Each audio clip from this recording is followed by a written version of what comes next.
everyone, and welcome to the third edition of MiraBan UK Film Awards. Today we're welcoming our first shortlisted candidate, Uisdean Murray, with Mara, the Seal Wife, along with the film composer Philip Smith. Welcome, Uisdean, and welcome, Philip. First and foremost, I'd like to launch the teaser of Mara so that everyone can have an idea what we will be talking about.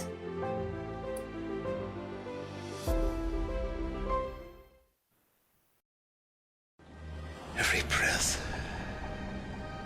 every thought is painful. These thoughts you have, dare them to do their worst. Let them gnaw away at your heart for as long as they want. What about her? What about her soul?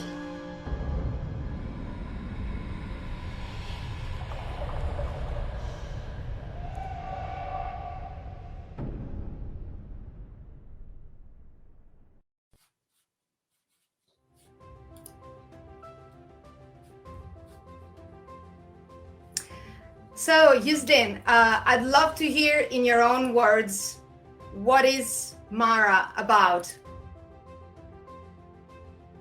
Mara, the Seal Wife, it's a film based on Selkie folklore and set in the Outer Hebrides of Scotland. And it's about the relationship between Magnus and his wife, Sheena. And basically one night down at the beach, Sheena gives birth to a daughter and then promptly runs away into the night. And the film then takes a journey into the past, seeking answers to what caused this strange behaviour. And from there we learned the harrowing events that brought Sheena into the realm of the Selkie, where basically like seals that can kind of come ashore and take off their skins to reveal a human form. And yeah. Okay, that's actually something that really fascinated us, and especially I have to say that performance-wise, this film was stunning. And actually, I would love to hear Stephen's opinion on it. Well, listen, I have to ask you two things. One, do you have a single malt scotch that you can recommend? And is it peated?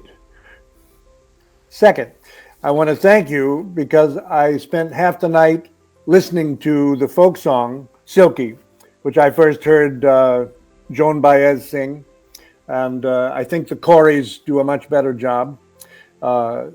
You've picked a very mythological tale. The main character lives in two worlds, the Silky world and the human world. And you have to put the audience in those two worlds as well. Tell me a little bit about how you did that. How did you structure, what first got you about the myth, and how did you turn it into a film? How did you create that magic world for us? You're distorting there a little bit. Basically, I wrote a feature film about 20 years ago. Tried to get that off the ground, but then it didn't happen, and I kind of put it to the side. And but 10 years later, I thought I really want to try and make the story, so I made a short film script based on the secondary characters from Mara, and tried to get that made through various funding schemes. And that wasn't happening. That was thought, well, last chance to try crowdfunding, and we were successful there, thankfully. And that gives a lot of creative freedom to do the film the way we wanted to do it. In terms of structure, I like the idea of starting at the end and kind of working away to the start. So we start with kind of mystery. Like asking the audience a question, like why is Sheena running off into the night? What's going on here? And then we jump back a few years. Philip, I think you might have to check your microphone because we hear an echo, so it's hard to follow up. If you could just see if there is. I muted everyone else while you were speaking to avoid any echo from our side. I'm sorry, guys. We are live, and that happens all the time. So be patient, and we'll fix that. Let me know if you just want to try to plug and unplug your microphone. I muted everyone else just to avoid the issue. I muted myself before while you were speaking. Just give me a wave when you...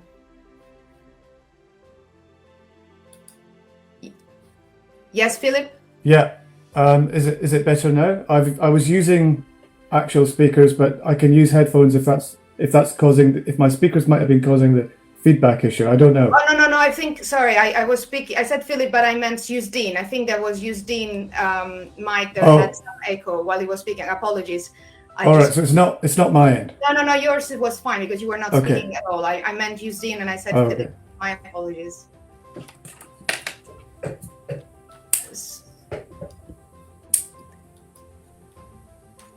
So Uisdean, if you could just quickly check the mic. I'll try to unmute you and see. Let's try.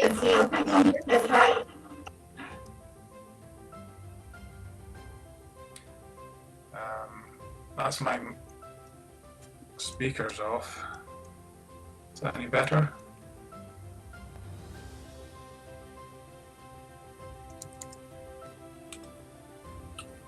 Can you hear me?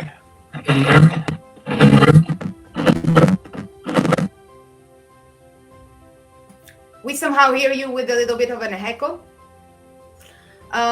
Let's try for now. I'll try to give you some time while we move to Philip for a moment, and then we'll come back to you. Is that okay? Just to avoid any issue. So, where is Jon? Jon, our film... Hi, can you hear me okay? Juror. Yes, we can hear you very well. Excellent. So let's go back to the Q&A. Sure. I'd love to hear what you think of the music. Like, just to give a quick note about Jon, he is a film composer, music producer, and is our film score juror for this edition. And I love to hear what he thinks about your music right now. Oh, first off, I thought it was stunning. I really enjoyed it. You know, I have a background up in Scotland anyway, from family, and it was really nice to see that it was starting to pick on those elements. And equally, I thought it was very tastefully done. You know, sometimes when I've watched films back or stuff in the past, it can be very heavy and almost overdoes it. And I thought the way that this was composed was very cleverly done, and actually complemented the story really well. But more importantly, it wasn't done over the top. It was done very tastefully. And for a composer to do that, I think takes a lot of skill. And I think you absolutely nailed it here. I guess one of the first questions I'd have for you is, what was the scoring process like, and what were the biggest challenges throughout that as a composer?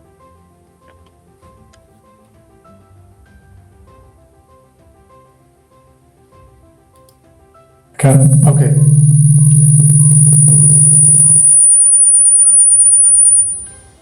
Is that... No. Hang on.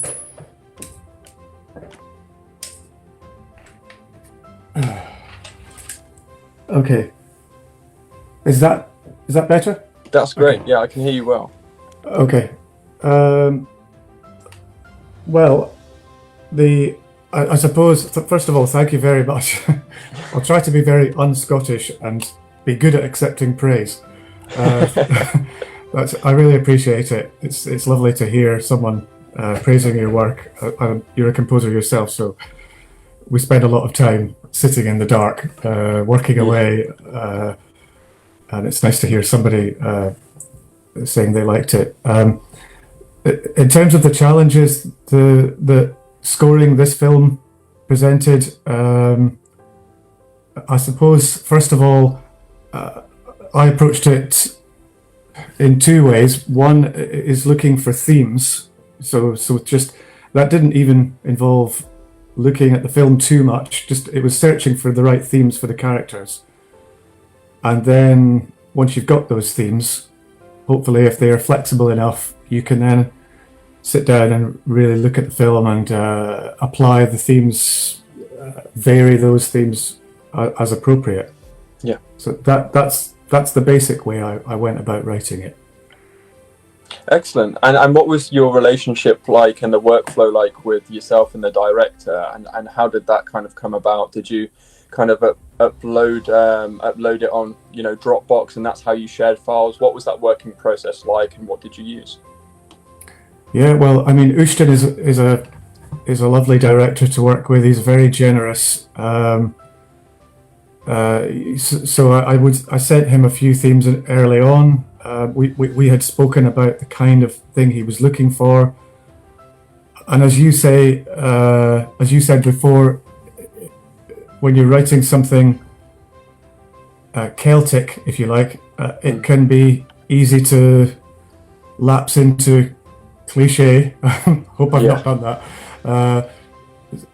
But the themes I sent to him, he really liked. And after that, it was just a question for me of seeing the drama as a human drama, something that I could, as the composer, try to emphasize. Because I think when you're dealing with supernatural elements in a film, it's important to try and keep the film grounded in humanity so that the audience has something to latch on to. Yeah. So that's how I went about approaching it. Very nice. And with the instrument side of things as well, and how you went about picking the right instruments for the sound that you were going for, what made you lean towards that particular way of doing things? You know, like you said, you have a little bit of a reflection and kind of you bring it in at least the style and touch of Scotland in a really, really nice and tasteful way. But equally, it's very, very grounded, and in places with the instruments that you were using, particularly some of the solo violins in places, it gave that kind of raw element that it was really, really nice. And what made you go down that route, firstly, in terms of picking those instruments? First of all, a practical thing, as with all low budget films, you are constrained financially in what you can do, so you have to pick and choose very carefully the musicians, or in my case musician, who you're going to get involved.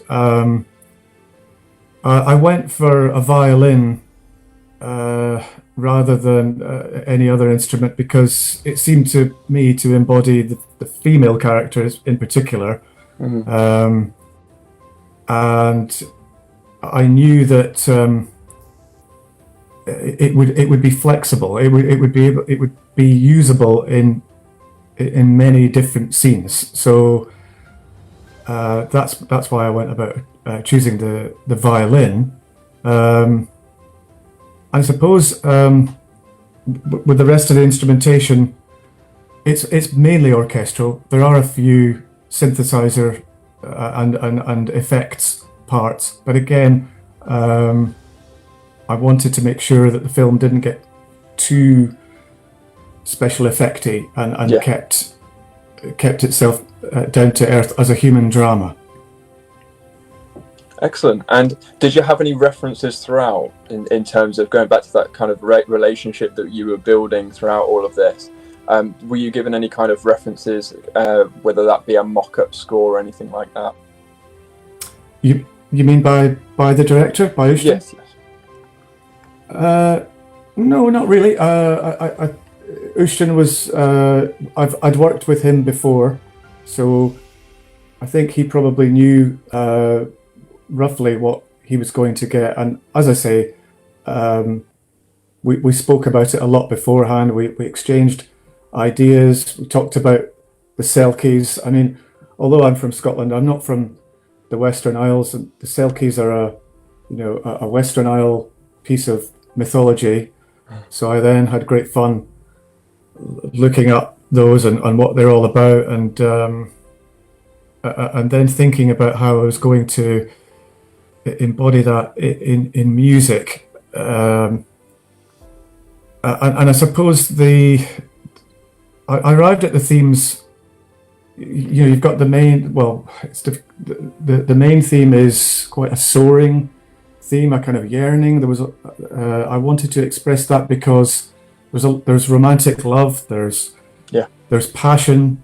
And there's also the call of the sea. There's the call of who she was and who she feels she is. So those were things that I tried to. You try to think about them, and then you try to come up with a melody that touches you and makes you feel those emotions. It's a combination of thinking about those things as much as possible, and then just trying to come up with a tune, basically. Yeah, absolutely. Well, I think you did amazingly well on it. I really, really loved it. You know, and I think sometimes one of the hardest things with doing something more on a short form is being able to, you know, bring in those melodic themes, but not do too much at the same time. It's a fine balance. And I think you did that very, very well. In those that are kind of a full-length feature, you know, you've got about an hour and a bit to play with. It's a lot easier, I find, sometimes to develop those themes throughout the film, whereas in a shorter period of time, that's quite difficult to do without kind of over-diluting, you know, the audience and basically going OTT. And I thought the way that you did that was extremely tasteful, and I thoroughly enjoyed it. So thanks. Amazing. Well, I'm actually thank you. so Absolutely. thankful. I just wanted to throw a question back towards kind of your director, really, if that's okay. Yes, please. How did you find the music process and working through everything? You know, what were any challenges? What were some of the best parts of it? Gosh, yeah, that's pretty easy from my standpoint, I think. I've worked with Philip quite a few times on previous projects, so we've got quite a good working relationship. And he was the first person I really met before we made this film, before I brought anyone else on board. And so music's just so important to me for a film. I think that gets overlooked in a lot of films, but for me it's so integral, especially with this film. There's so much going on and we needed strong themes. So yeah, I mean, Philip was the first person I spoke to, and just wanted to make sure he was interested, you know. And we spoke about the themes, and then we didn't really speak again until the film was shot, I think. And then I presented him a rough cut, and he took it from there. He started putting things together. Uisdean, I'm so glad that we can hear you so well now. So I think Stephen is still up to hear the best scotch that you were to recommend, and to answer his question, if Stephen wants to rephrase it really quickly for him so that we can know more about the dramatic and performance side. And thank you so much, Jon, for all your insightful questions. That was so beautiful to hear from Philip, you know, about the music and the correlation with the drama and the development of it. Can you hear me? Yes. Okay, great. I really loved your film. It was just a beautiful, magical experience that you captured. And I initially was being a little flip, since it is a spiritual play, to see if you could recommend a spirit that would be particularly good to watch this film with. So I'm not an expert on whiskies, unfortunately. I'm happy with any whiskey, to be honest. But okay. Well, I wanted to also thank you for having watched your film. I listened to every version of Silky, the folk song that has been covered, and it took me almost all night. It was great. Just to enjoy the atmosphere of magic that you created. It's a powerful folk tale. What first struck you about the tale, and how did you put that on screen? How do you make something magic? Gosh, I think it's a story of very fairly familiar with growing up, and it all started with a feature script I wrote, and it's kind of like a mystery, and the Selkie aspect of it was the last thing to be added to the story, and it just seemed to fit so well. And I guess I like supernatural films, you know.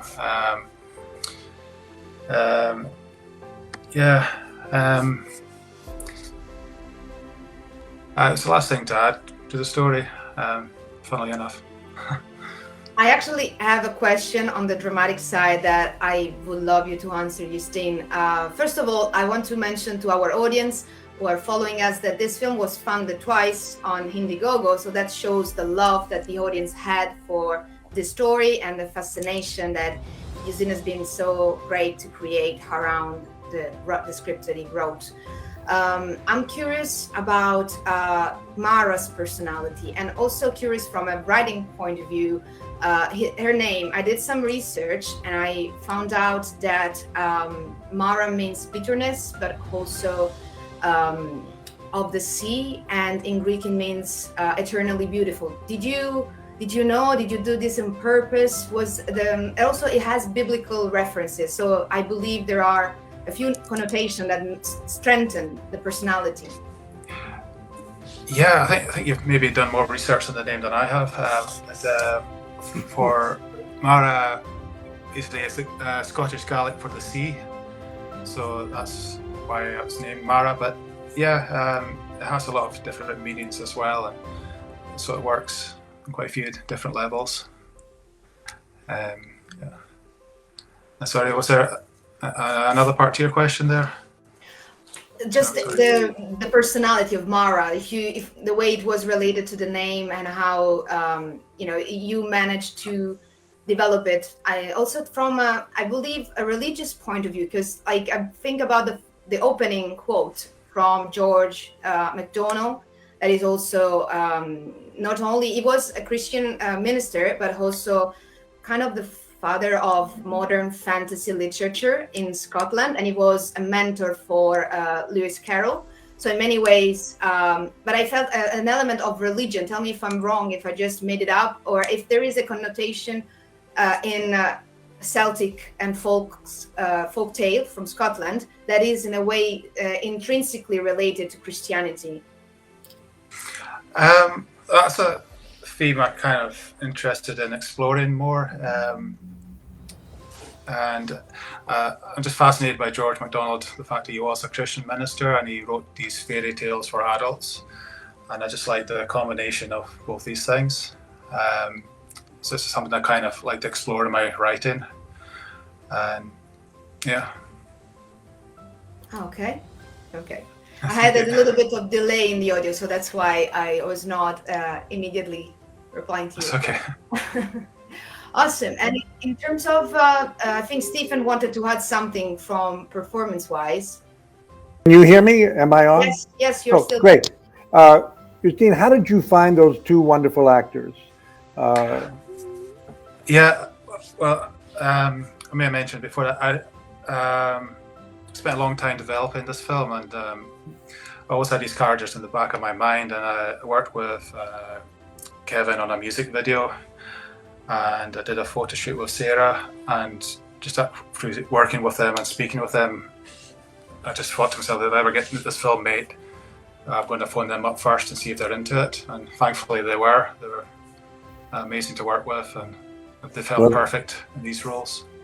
They played so well together. Yeah. What was it like on that island? I mean, did everybody live there during the shoot? I mean, it looked like the most remote place on earth. Yeah, well, that's the island I grew up on, so I was very familiar with it. And we shot it in 3 stages. Supposed to be 2, but ended up going back a 3rd time. It was a tough shoot. I mean, shooting in a remote location, there's a lot of expense, accommodation, all these sort of things. And of course the weather, Scottish weather, it worked against us all the time. You know, we never got a nice day. It was just rain and wind, and just had to reorganize the shoot or change the script to fit the weather, all these kind of things. Right. Well, it was it made, added, and you actually, the more, I think, the harder the the making of this movie, the greater the joy that has been made, and so successfully, I want to add. When I was watching it, and I also watched the first previews on the Indiegogo that you launched to successfully fund the project, I was actually thinking and say, oh my God, the Scottish weather. Oh my God, the Scottish weather. And I lived for a long time in Wales, and that's one of the most rainy, countries in general in the UK. But Scottish weather, I mean, I was thinking in relation to your shoot, and I really admire your strength, and that actually shows why independent filmmakers are, the greatest, I believe, the moment they, pull up together all their energies. Because money, if you have money, people, say that it's hard to manage them and to use them successfully. But at the end of the day, if you have no money and you have the energy that Uisdean had to make this movie and made it successfully, I think you are talented per se, regardless of the budget. I had a question. The myth, the tale is loosely about parental claiming. I mean, the Silky wants his child. But the way you've told the story, it has a very domestic touch, where the husband has the skin. And so there's a fight, a power struggle between the two there, where the husband has the power over her and she's trying to get it back. And it looks like, without a spoiler, that they process a resolution. She becomes able to answer in human terms, rather than always being haunted by the call of the sea. Did you make that domestic choice? Yeah, that was definitely there. But I hope that there's a few different interpretations to the story. I'm always interested to hear what people think and what they bring to it and what their interpretation is. But yeah, I've got my own kind of interpretation about what goes on, but I'd rather not speak about it. It's see if somebody can tell me and see if it matches. Right. I actually have a question in relation to the use of flashbacks. Was that a way for you to share the multiple variation of this legend? Because I read there are, variations when the husband takes her skin, but also another one where she believes that someone else is her husband. So there are variations. Was that like just a way to, offer the multiple perspective around the Scottish tales? Yeah, I mean, it's very loosely based on quite a few different legends. We took bits from quite a few of them. The legend's also quite popular in the Faroe Islands, and they've got their own story. I think it's about how Selkies were human before, and I think their story involves a woman that throws herself off a cliff to her death, and she becomes a Selkie. So that's kind of influenced by that a little. And the Scottish ones usually involve a fisherman stealing a sealskin, and so he can marry a woman and keep her there. You'd hide the sealskin in a box somewhere and keep control, I guess. Kind of use that a little bit.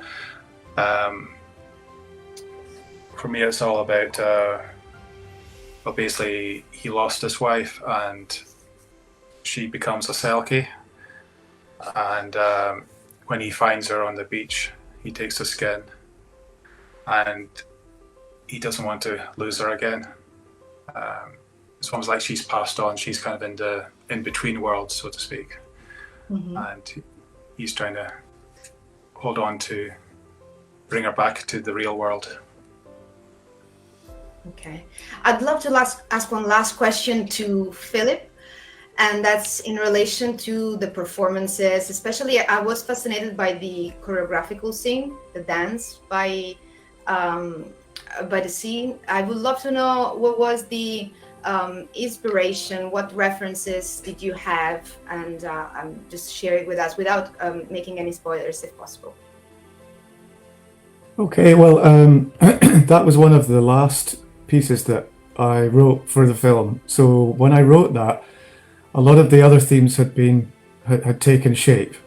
So what I tried to do was incorporate some of the themes that I'd already written into a new theme. So so there was that, and there was also just simply taking the graceful movements of the dancers first of all, and trying to come up with a time signature first of all, and just seeing how they danced and if there was a beat to it. It seemed to me to be in 3/4 time, so I went with the way they moved. So I went with that, and then I was able to use the violin soloist in that as well. She's a terrific musician, Kana Kawasaki. She plays in the Scottish Chamber Orchestra, and she did a fantastic job. Wow, that's amazing. I'm so pleased we had Uisdean and Philip with us today. I'm so thankful for your time, and I'm so thankful for Jon's and Stephen's presence today. Just 2 reminders to our audience before we wrap this up. So first and foremost, we are screening the winners of this edition that we will announce on the 17th of March at the World Cinema at 7 p.m. So there are still tickets available. Please check them out on our pages, social pages like Instagram, Facebook, Twitter, and in the comments of this live stream. And second of all, every year we do have a Best Film Audience Award. So all the films that are shortlisted will be streamed on our platform during the festival days prior to the award ceremony. So during those days, we will give you instructions on how to vote for your favorite film, and that will win the Best Film Audience Award. So if Mara the Seal was your favorite film, please do vote for it and just share that you did. Thank you so much for being with us today, and we'll say bye for now. Thank you. Thank you. Thank you.